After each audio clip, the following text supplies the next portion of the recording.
하겠습니다. 히브리서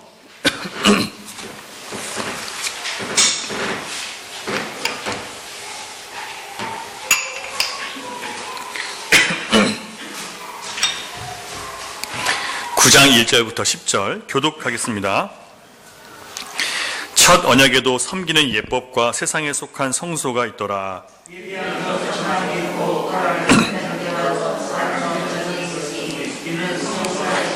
금향로와 사면을 금으로 싼 언약궤가 있고 그 안에 만나를 담은 금항아리와 아론의 쌍난 지팡이와 언약의 돌판들이 있고 이것들에 관하여는 안나지 말할 수 없느라. 이 모든 것을 이같이 예비하였으니 제사장들이 항상 첫 장막에 들어가 섬기는 예식을 행하고 오직 둘째 장막은 대제사장이 홀로 1년에 한 번 들어가되 자기와 백성의 허물을 위하여 드리는 피 없이는 아니하나니 성령이 이로써 보이신 것은 첫 장막이 서 있을 동안에는 성소에 들어가는 길이 아직 나타나지 아니한 것이라. 장막은 현재까지의 비유니 이에 따라 드리는 예물과 제사는 섬기는 그 양심상 온전하게 할 수 없나니. 같이 있습니다. 이런 것은 먹고 마시는 것과 여러 가지 씻는 것과 함께 육체의 예법일 뿐이며 개혁할 때까지 맡겨둔 것이니라. 아멘. 제가 요즘에 축구를 이렇게 보면서 느끼는 것은 아무리 골키퍼나 수비수가 공을 멀리 차낸다고 해도 그 공이 상대방에게 넘어가면 아무리 멀리 차도 공격 기회를 상대방에게 주고 우리가 어렵게 된다는 거예요. 예전에 한국 축구를 보면, 제가 어렸을 때 한국 축구를 보면 외국 선수들과 경쟁하면 항상 체력이 약하고 또 신체적인 이 사이즈가 좀 작아서 밀릴 때가 많았어요. 근데 실력이 없으니까 공을 잘 뺏겼어요. 그러다 보니까 멀리 차내는 걸 많이 해요. 뻥축구라고 하죠. 그래서 제가 어렸을 때는 뻥축구라는 얘기를 굉장히 많이 들었습니다. 한국 축구는 뻥축구야. 들어보셨나요? 나이가 좀 있으신 분들은 좀 들어보셨을 것 같기도 하고. 그런데 신앙에서도 같은 모습이 나타나는 것 같아요. 신앙생활은 열심히 하는데 시험에 잘 무너지고 삶에서 기쁨과 소망과 평안보다는 내가 이렇게 열심히 교회 다니는데 무슨 의미가 있냐, 이런 마음이 자꾸 들고 갈등하는 신자들이 많습니다.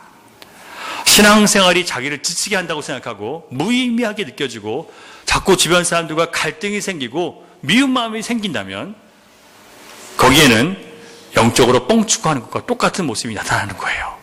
영적으로도 뻥축구를 할 수 있습니다.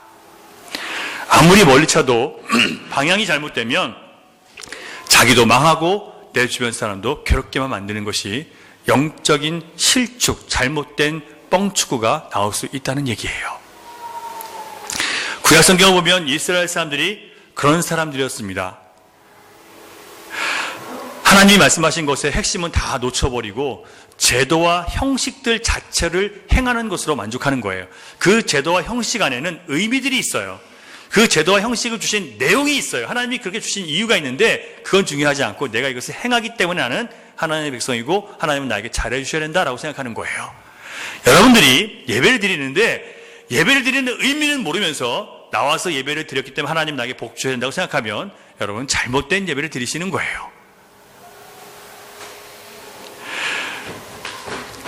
유대인들은 하나님께 속한 영적인 것을 설명하기 위해서 주신 모든 이 땅에 속한 제도와 법들을 다 육에 속한 것으로 바꿔버렸어요.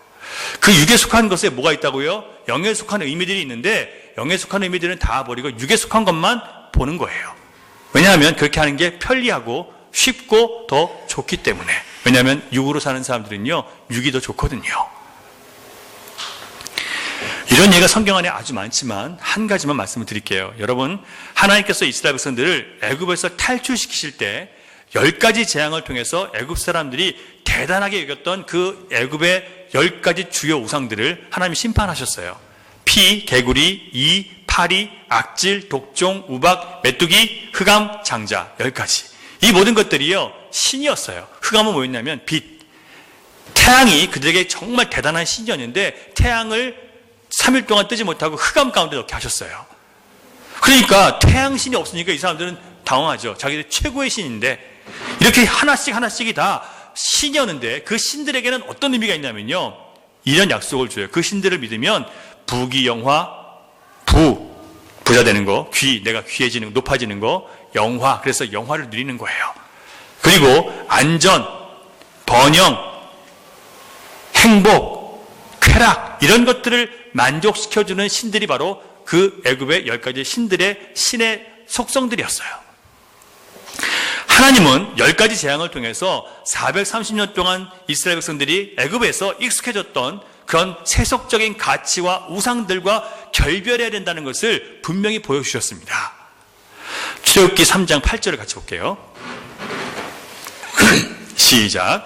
내가 내려가서 그들을 애굽인의 손에서 건져내고 그들을 그 땅에서 인도하여 아름답고 광대한 땅, 젖과 꿀이 흐르는 땅, 가나안 족속, 헷 족속, 아모리 족속, 브리스 족속, 히위 족속, 여부스 족속의 지방에 데려가러 하노라. 자, 내려가서 그들을 애굽인의 손에서 건져낸다고 했어요. 자, 하나님께서 이스라엘 백성들을 애굽인의 손에서 건져낸다고 하신 것은요, 사탄에게 속아서 현실의 만족을 축복으로 여기는 세상 가치와 문화와 그런 힘을 추구하는, 그리고 거기에 아부하고 거기에 따라다니는 인간들을 그 거짓에서 건져내시겠다는 뜻이에요. 잘 이해하셔야 됩니다. 하나님께서 애굽에서 그들을 건져내신다는 것은 그 우상, 이 세상 가운데서 우상을 섬김으로 이 세상에서 나의 만족을 구하고 부귀영화와 번영과 안전과 내 능력과 내 쾌락과 내 즐거움을 구하는 그 모든 것들이 사탄에게 속은 사람들의 모습이라는 것을 하나님께서 깨닫게 하시고 거기서 건져내시겠다는 거예요. 자, 그럼 여러분들이 예수를 믿는다면, 여러분들이 예수를 믿고 내가 부귀영화를 누리고 내가 번영하고 내 삶을 내가 안전하게 하고 그렇게 하기 위해서 여러분 예수를 믿는다면 여러분 세상에서 건진받은 게 아닌 거예요. 여전히 그 세상 가운데 있는 거예요. 그럼 예수 믿고 좋은 게 뭐가 있냐고 그렇게 생각하시죠. 왜냐하면 영적인 것을 보지 못하기 때문에 그럼 예수 믿고 좋을 게 뭐가 있어요? 이렇게밖에 말을 못하는 거예요. 이 땅에 있는 모든 것들은 영적인 것을 설명하기 위해서 주신 건데 영적인 것을 보지 못하고 이 땅의 부귀영화를 누리는 것으로 만족하려고 하는 것. 여러분들, 하나님께서 여러분들에게 만약에 주님을 믿고 부귀영화를 주셨다면 그것은 영원한 천국에서 누릴 수 있는 그것을 조금 맛봐서 내가 하나님 나라 가면 얼마나 좋을지를 깨닫게 하시기 위한 것이지 그 땅의 부귀영화를 누리고 즐기라고 주신 게 아니에요.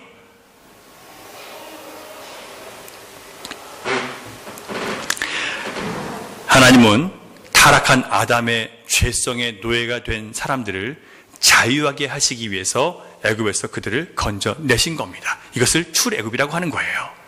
여러분, 우리가 출애굽하는 걸 회심이라고 해요. 우리가 회심했다면, 예수를 믿었다면 그런 세상적인 가치, 그런 것을 추구하고 구하는 것에서 벗어나셔야 됩니다, 여러분. 그게 목적인 삶에서 벗어나셔야 돼요. 그게 여전히 목적이라면 여러분 출애굽 못하신 거예요.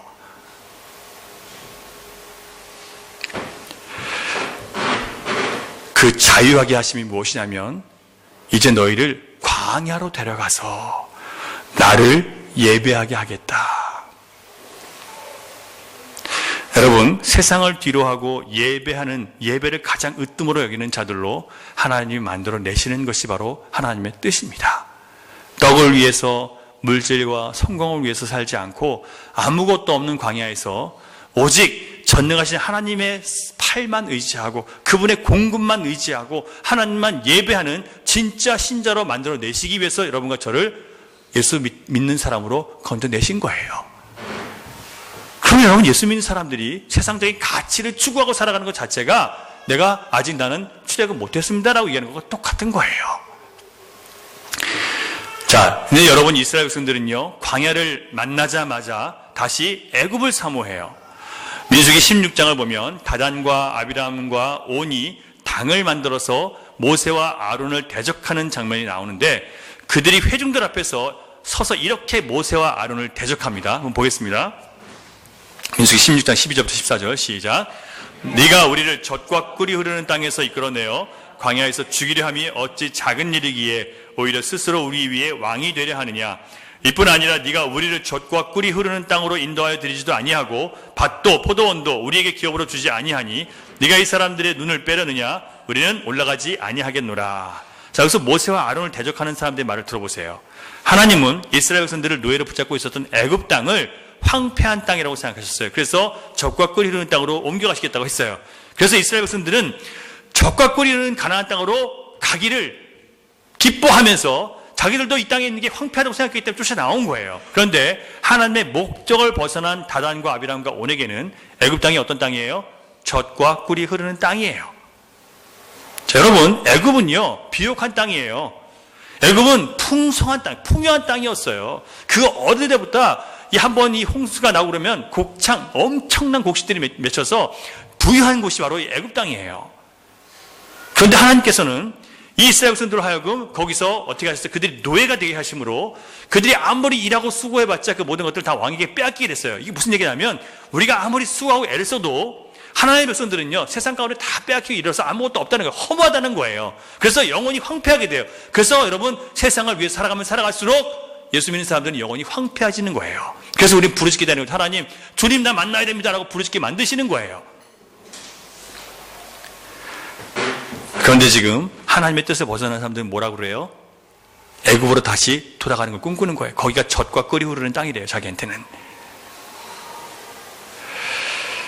여러분, 하나님께서 가나안 땅으로 그들을 인도하고자 하신 것은 하나님이 그들에게 젖과 꿀이 흐르는 땅을 주시고자 하신 게 아니었어요. 그 땅 주시는 것 자체가 목적이 아니에요. 그 땅에 들어가서 하나님께서 그들을 어떻게 구원하셨고 어떻게 40년 동안 광야에서 그들을 먹이고 입히고 기르셨는지를 그들이 기억하고 절기를 지키고 예배하고 하나님 안에서 그 땅에 있는 이 가나안 땅에 있는 모든 악한 세력들을 물리치고 말씀으로 물리치고 정복해서 그 땅에 하나님이 주인의 나라를 세우게 하시기 위해서 그 땅을 주신 거예요. 하나님이 주인이 그 나라가 되면 백성들에게는 뭐가 돼요? 안식이 오는 거예요. 그 여호수아의 목적이었어요. 안식을 주기 위해서 그 땅에 들어가는 거예요. 땅이 자체가 목적이 아니었어요. 거기서 하나님이 행하신 구원의 기적들과 역사들을 기뻐하면서 오직 하나님만 예배하는 영적인 공동체, 곧 구약의 교회를 만드시는 것이 바로 하나님의 뜻이었습니다. 그런데도 안타깝게도 그들은 영적인 것을 육적인 것으로 바꿔버렸어요. 하나님이 주신 생명의 떡인 만나를 지겹다고 불평했고 차라리 애굽으로 돌아가겠다 이렇게 반역을 합니다. 예수를 믿다가 차라리 세상이 더 낫습니다라고 하는 사람들이 있어요. 왜냐하면 그들이 추구한 것은 세상이었지 한 번도 주님이 영적인 것이 아니었기 때문에 그래요. 오늘날의 신자들이 신앙의 길을 바르게 잡지 못하고 뻥축구를 하는 이유가 뭐냐면 영적인 것과 육적인 것을 구분하지 못하기 때문에 그렇습니다. 바꿔 말하면 육에 속한 하나님의 복이 영적인 것을 설명하기 위해서 주신 도구라는 것을 이해하지 못하기 때문에 육적인 것을 통해서 영적으로 유익을 받지 못하는 거예요. 제가 육적인 것을 부인하는 게 아니에요. 왜냐하면 육적인 것은 영적인 것을 이해할 수 있게 주신 도구이기 때문에 육적인 것이 중요해요. 그런데 그 육적인 것을 통해서 영적인 것을 발견하지 못했다면 그는 아무것도 갖지 못한 거예요. 여러분, 젖과 꿀이 흐르는 가나안 땅을 주신 축복은 그 땅에 있는 모든 우상과 세상의 가치들을 말씀의 능력으로 정복해서 하나님만 예배하는 자들에게 주어질 안식을 주시고자 하시는 하나님의 계획이 그 안에 있었습니다. 그런데 많은 신자들이 영적인 목적을 보지 않고 현실적으로 물질이 풍성해지고 자기 소원이 성취되는 것을 구원의 목적인 것처럼 그렇게 잘못 생각하고 있습니다. 그렇기 때문에 진리에 굳게 선 신앙생활을 하지 못하고 온전한 예배를 드리지 못하게 된 거예요. 마찬가지로 히브리 사람들의 믿음을 방해하는 가장 큰 장애물은 그들의 제사 의식과 성막의 모든 제도들이 다 모형에 지나지 않는다는 것을, 이 땅에 있는 것들은 실체가 아니라 모형이고 영원한 하나님 나라에 있는 것들을 보여주기 위한, 설명하기 위한 것들이지 진짜가 아니라는 것을 인정하지 않았기 때문에 그들은 끝내 영적인 하나님 나라를 보지 못한 거예요. 그래서 히브리서 저자는 8장 마지막 절에서 첫 것은 낡아지고 쇠한다 라고 얘기했습니다. 낡아지고 쇠하는 것을 붙잡는 사람들은 오늘도 신앙생활 속에서 그 사람들의 비참함을 되풀이할 수밖에 없어요. 오늘 본문에서 히브리서 저자는 다시 한번 유대인 기독교인들에게 육에 속한 것이 본질이 아니라, 육에 속한 것이 실체가 아니라 영적인 것을 보여주기 위한 수단에 불과하다는 주장을 다시 한번 하고 있습니다. 육적인 것을 통해서 신자는 하나님이 진짜 의도하신 영적인 것을 보고 볼 수 있어야 되고 그것을 붙잡아야 한다고 말씀하고 있는 거예요.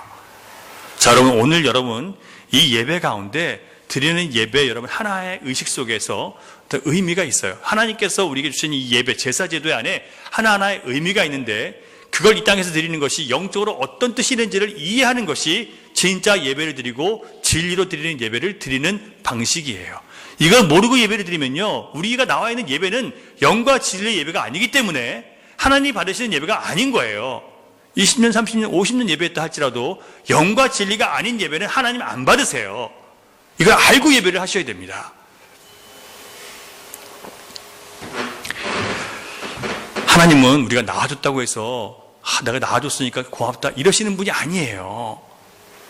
그분의 영광에 합당한 예배를 드리도록 우리를 가르치시고 우리를 깨우치시고 우리를 고치시는 분이에요. 자, 1절을 보겠습니다.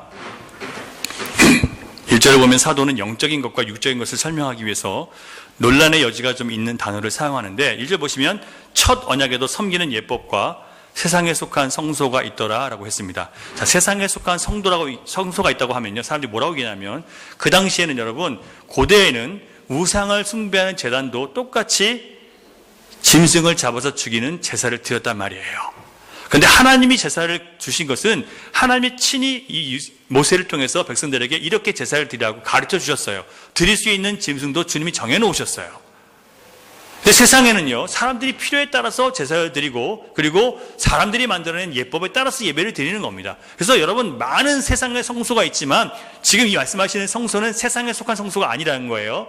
세상에 속한 성소가 있지만 그거는 이 우상들을 섬기는 세상에 속한 그런 성소가 아니란 뜻이에요. 그렇게 생각하시면 안 돼요. 왜 그러냐면 세상에 속한 성소가 있다는 것은 어떤 의미냐면 하나님께서 이 땅에도 성소를 두셨다는 의미예요. 자, 이 땅에도 성소를 주셨다는 의미는 다른 의미는 뭐냐면 다른 곳에 성소가 있다는 얘기예요.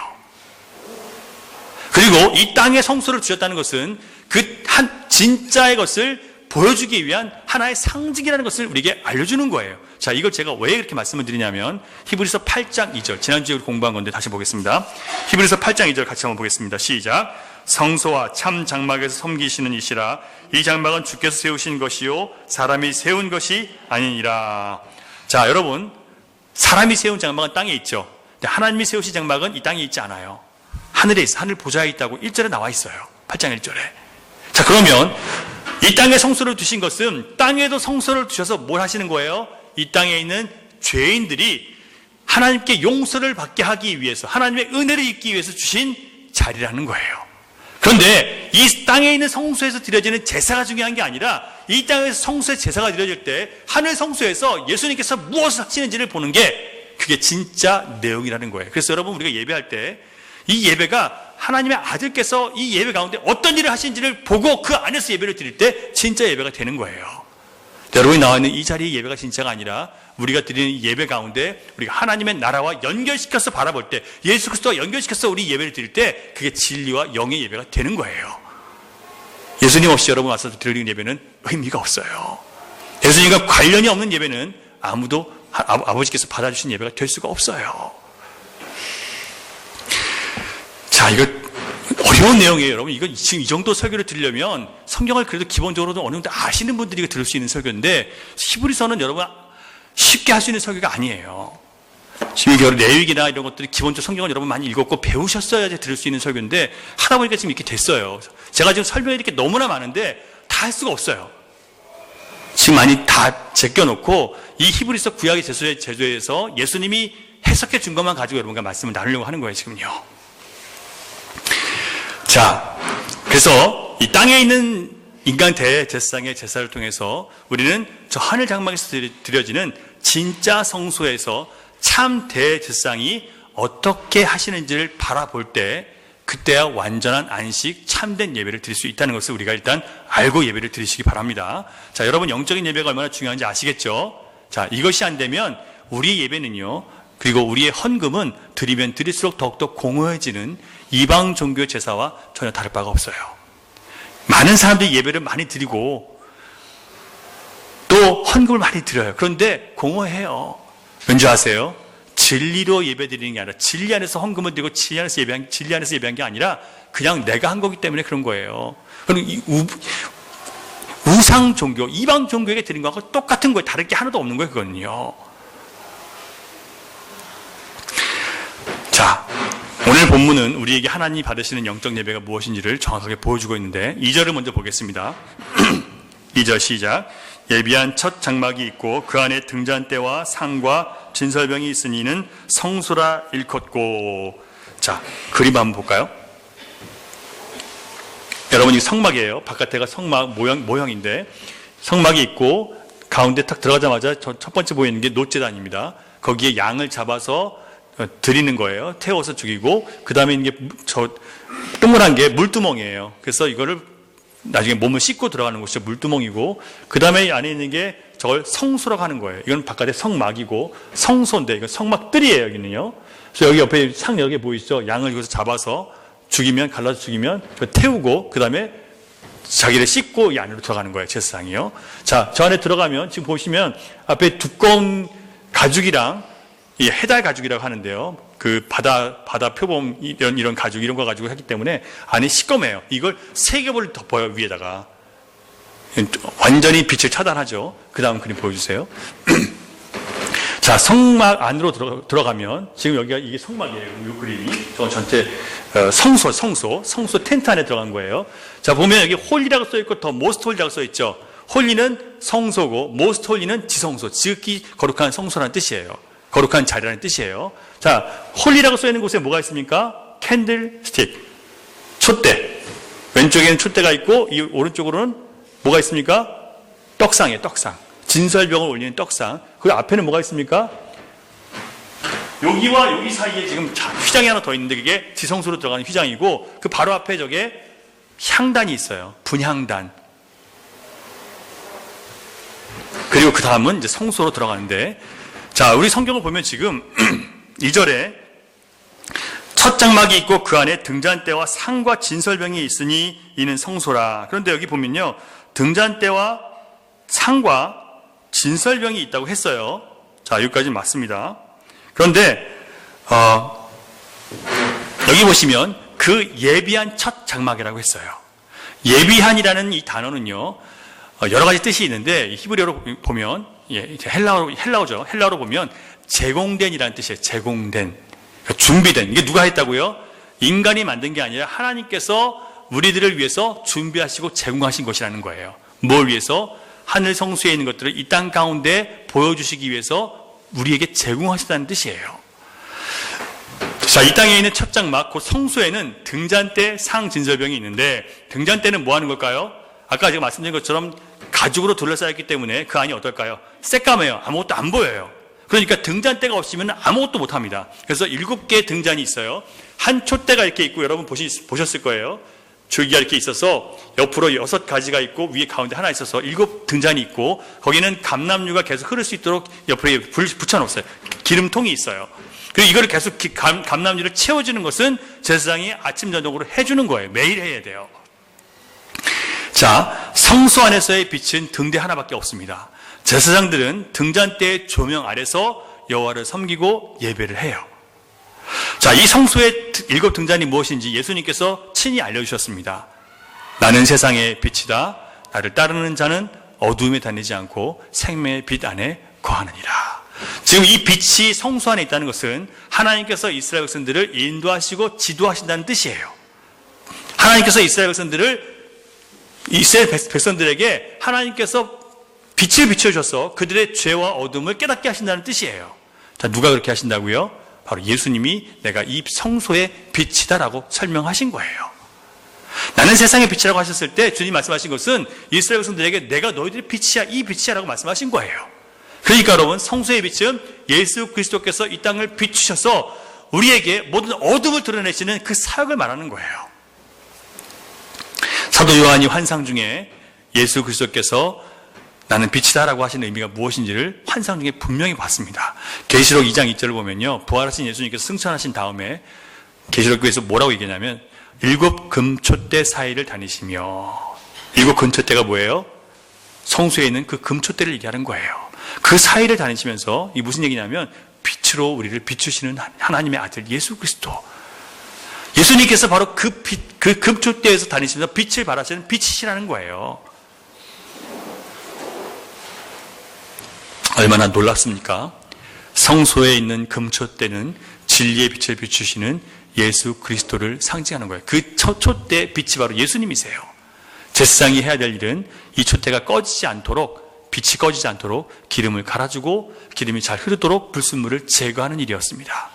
여러분, 오늘날 교회가 해야 할 일이요, 교회 안을 밝고 환하게 화려하게 꾸미는 일이 아니라 진리의 말씀으로 우리 안을 조명해서, 우리 안을 비춰서 내 삶에, 내 안에 구석구석에 있는 육에 속한 욕심과 탐욕과 세속적인 것과 또 좋지 못한 마음과 악한 생각들을 드러내셔서 계속 물리치는 것을 하는 것이 바로 진리의 빛, 예수님의 빛이 하는 일이에요. 여러분 교회에 와서 말씀을 듣고 또 성경을 읽을 때마다 그 진리의 빛이 우리 안에 들어오면 우리의 죄를 드러낸단 말이에요.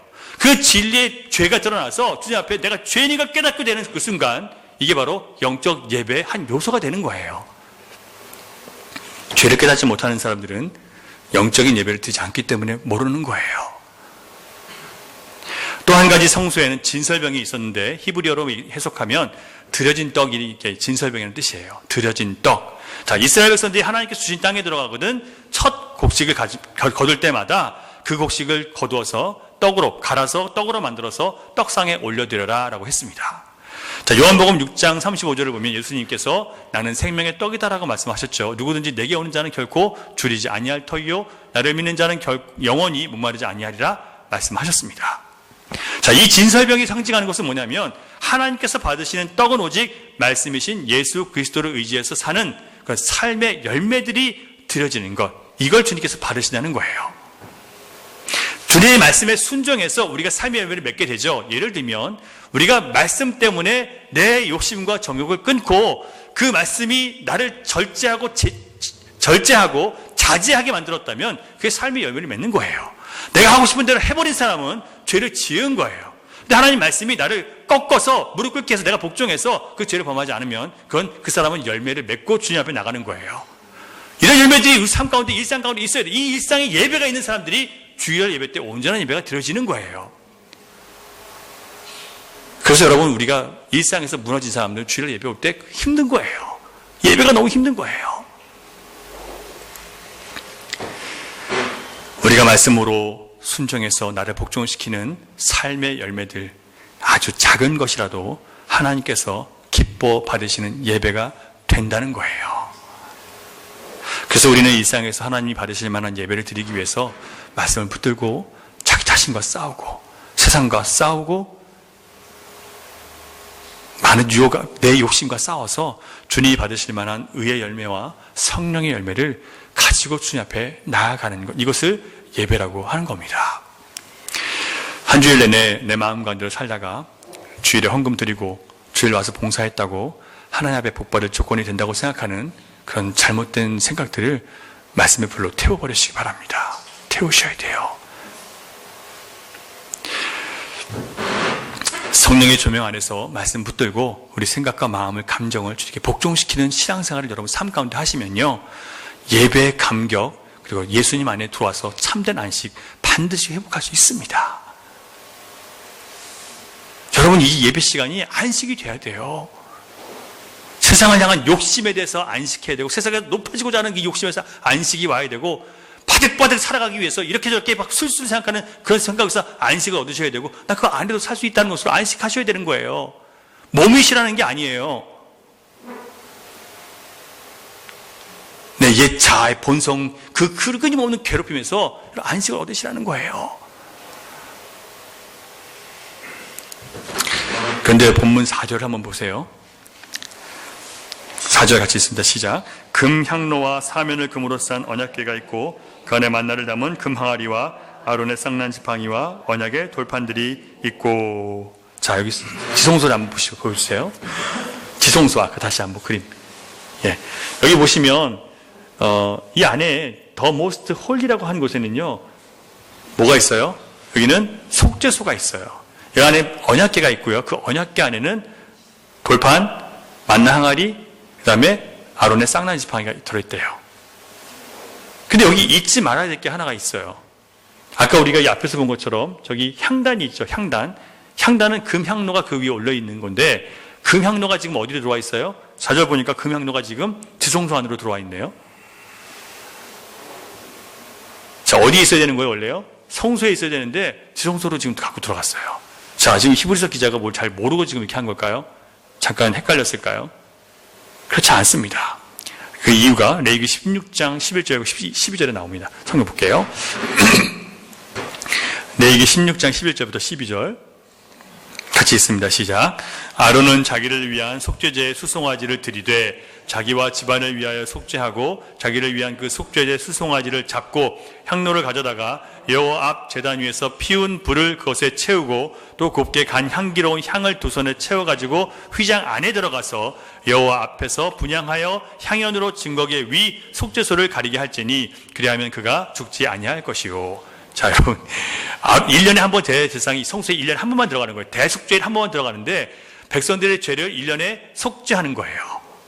1년에 한 번 들어가는데 그 들어간 날은요, 지금 들어가서 살아나올지 아닐지 이걸 모르고 들어가는 거예요. 죽음의 두려움을 갖고 들어가는 겁니다. 그래서 금향단에 있던 향로를 가지고 들어가야 돼요.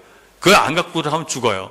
왜냐하면 증거계 위, 곧 속죄소라는 아까 그 속죄소가 이 그룹이라는 천사인데 그룹이 날개를 펼쳐서 두 날개를 이렇게 맞대고 있어요.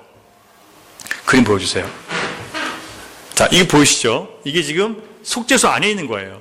이 밑에가 지금 언약궤고 그 언약궤 위에 판이 보이시죠? 그 위에다가 지금 저 그룹을 올려놓은 거예요. 이렇게 해서 하나님의 말씀을 지금 뭐로 덮고 있냐면 천사가 이렇게 덮고 있어요. 근데 이 속죄소 위에 뭘 뿌리냐면 피를 뿌리는 거예요. 아론이 자기를 위해서도 피를 뿌리고 속죄소 제단 위에도 피를 뿌려요. 속죄소 안에다가도. 시은자 안에다가. 피가 없으면요, 용서받지 못해요. 그리고 향연으로 그 속죄소 위를 다 가려버려요. 왜냐하면 하나님의 임재, 왜 구름이 항상 나타나서 하나님의 임재가 있을 때마다 구름이 나타나죠.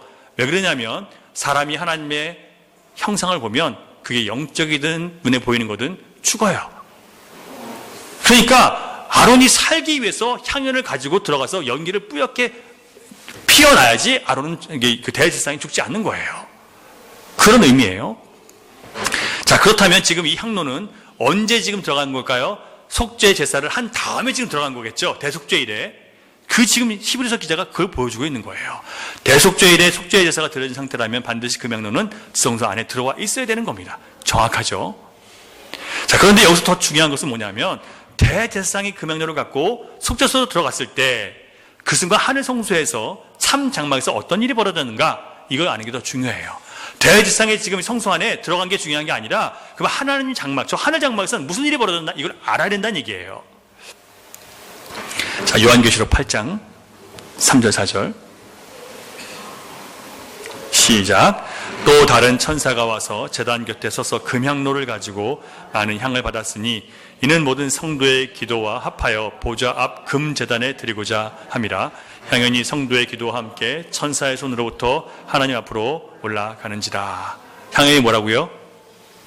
누구의 기도? 성도의 기도. 아무나의 기도가 아니라 하나님 백성들의 기도예요. 이 향연이 올라갈 때 성도의 기도가 향연과 함께 하나님 앞에 올라간다. 무슨 뜻일까요? 속죄소에는 뭐가 뿌려져요? 반드시 피가 뿌려집니다. 그 피가 뿌려져야 대제사장은 그 안에 들어갈 수 있어요.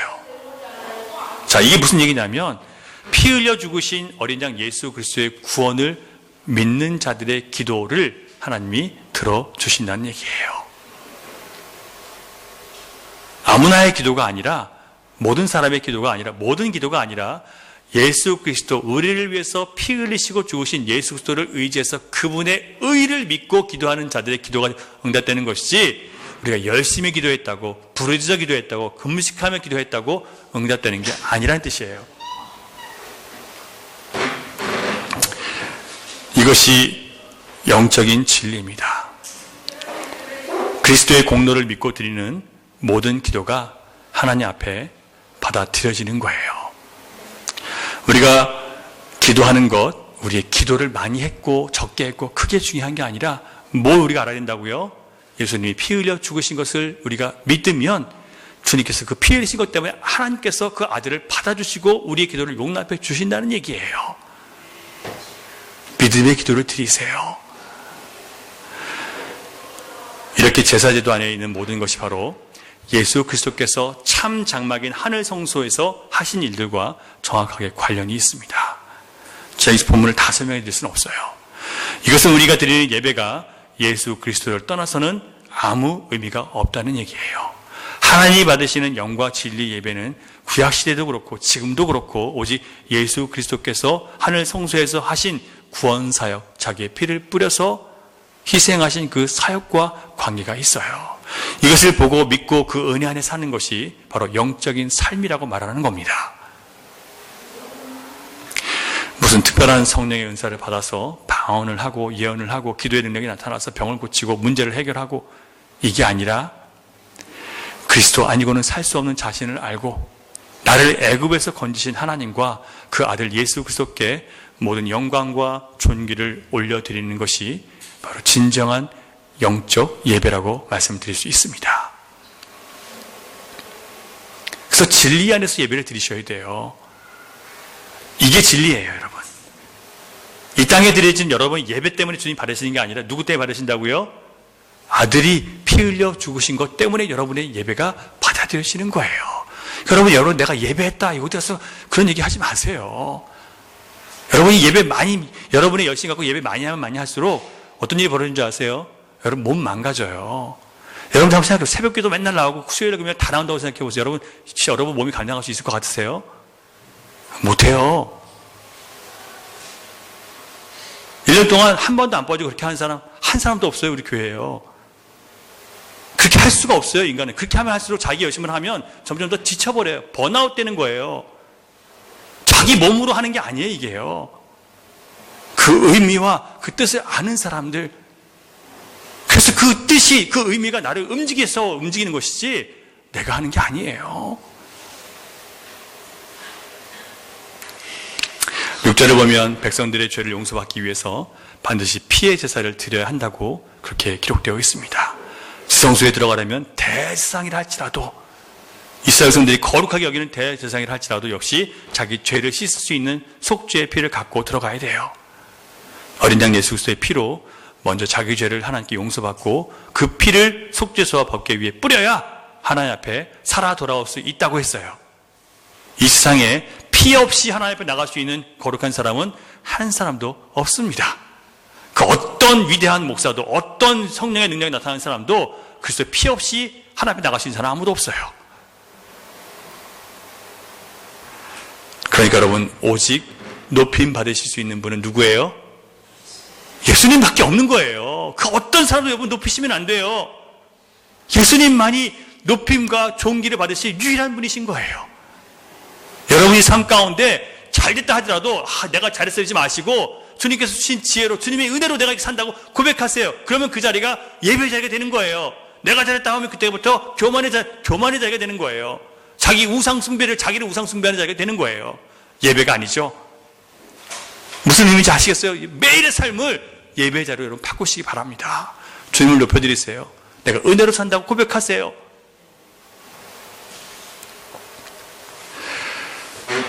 우리가 반드시 알아야 하는 진리는 하나님께서 아들을 통해서 어떻게 우리를 구원하셨는지 이걸 진정으로 깨닫고 아들의 은혜 때문에 하나님의 사랑을 알고 그 아버지 앞에 즐거운 마음으로 나가게 하시는 것, 이게 바로 하나님께서 우리 안에 지금 하고자 하시는 일입니다.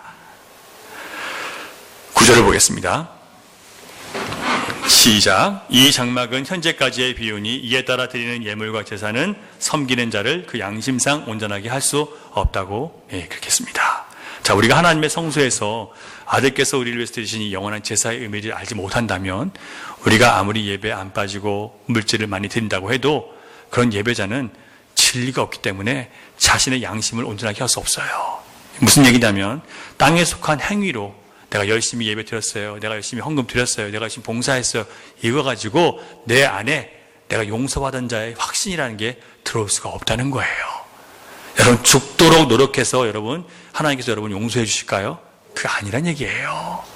진리 바로 예수 그리스도께서 죽으신 그 십자가 때문에 내가 살았고 그래서 내가 주님 앞에 받아들였다는 것을 알고 예배하고 그렇기 때문에 주님 앞에 예배를 드리고 예물을 드릴 때 거기에 진리가 있는 것이지 그렇지 않고는요 드리면 드릴수록 점점 더 자기 양심은 더 괴로워지는 거예요. 양심이 온전히 되지 못해요. 내가 이렇게까지 했는데 주님 왜 나를 자유롭게 하지 않습니까? 이렇게 되는 거예요. 땅에 속한 행위, 우리의 수고 열심으로 용서받은 자의 안식과 양심의 참 자유를 얻지 못한다는 것을 기억하시기 바랍니다. 여러분, 행위 중심의 신앙생활 하지 마세요. 믿음 중심의 신앙생활 하셔야 됩니다. 믿음 안에서의 행위를 하셔야지 행위를 통해서 여러분 복을 얻고자 하지 마세요.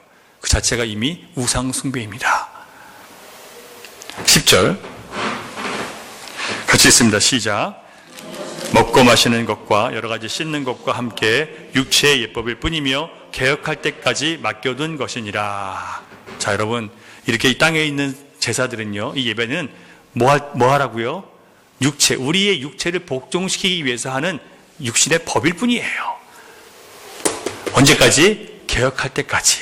이 개혁이라는 게 영적인 것으로 우리가 거듭날 때까지를 얘기하는 것이고, 또 하나는 우리가 하나님 나라에 가서 영원한 예배를 드릴 그때까지 이 땅에서 우리가 이걸 하라고 맡겨두신 거라는 거예요.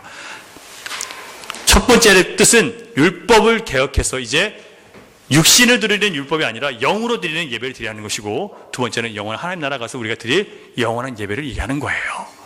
이 땅에서 사는 동안 우리가 뭘 먼저 회복해 하셔야 되겠습니까? 몸으로만 드리는 예배가 아니라 우리가 몸으로 드릴 때 이 예배 가운데 있는 영적인 의미들을 깨닫고 예수 그리스도 안에서 함께 예배하는 것을 회복하시라는 거예요. 그냥 예배하지 마시고 왜 예배하는지를 알고 예배하시기 바랍니다. 이걸 깨닫게 되면요, 영원하지도 않고 더더욱 우리 영혼들을 살리는데 아무 유익이 없는 땅에 속한 것들을 추구하는 육에 속한 잘못된 예배를 멈출 수 있습니다. 이 예배를 멈춰야 진리의 예배를 드릴 수 있는 거예요. 오히려 인생의 고난이 우리로 하여금 더 겸손히 주님을 가까이 하게 만들 수 있다는 것을 여러분 알게 됩니다. 우리가 하늘 성소에서 예수 그리스도께서 드리신 영적 제사를 진짜 예배로 깨달았다면 여러분 더 이상 우리의 기도와 묵상이 이 땅에서 내 육신 만족하고 편안하게 잘 사는 것과 또 세상 영광을 위해서 우리가 이런 묵상과 예배를 드려서는 안 될 것입니다. 여러분, 저와 여러분은 누구의 것이에요? 주님의 것이에요. 아들의 피로 하나님께서 사신 거예요. 원래 누구의 것이었어요? 사탄의 것이었어요. 우리 원래 사탄의 것이었다니까요. 이 우리를 아들의 피로 값주고 하나님의 것으로 사신 거예요. 우리는 우리의 마음대로 살 수 있는 사람이 아니라 이제는 하나님께 드려진 사람으로 살아야 되는 거예요. 드려진 떡이 뭐라고 했습니까? 말씀에 순종하면서 그 말씀을 내 마음에 두고 살아가는 거예요. 여러분, 우리가 말씀에 순종할 수 없다고 얘기하지 마세요. 순종할 수 있는 사람으로 지금 바꿔놓으셨어요. 우리가 회개하도록 만들어 놓으셨고요. 회개하면서 점점 순종할 수 있는 사람으로 주님이 만들어 놓으신 거예요. 안 된다고 하지 마세요.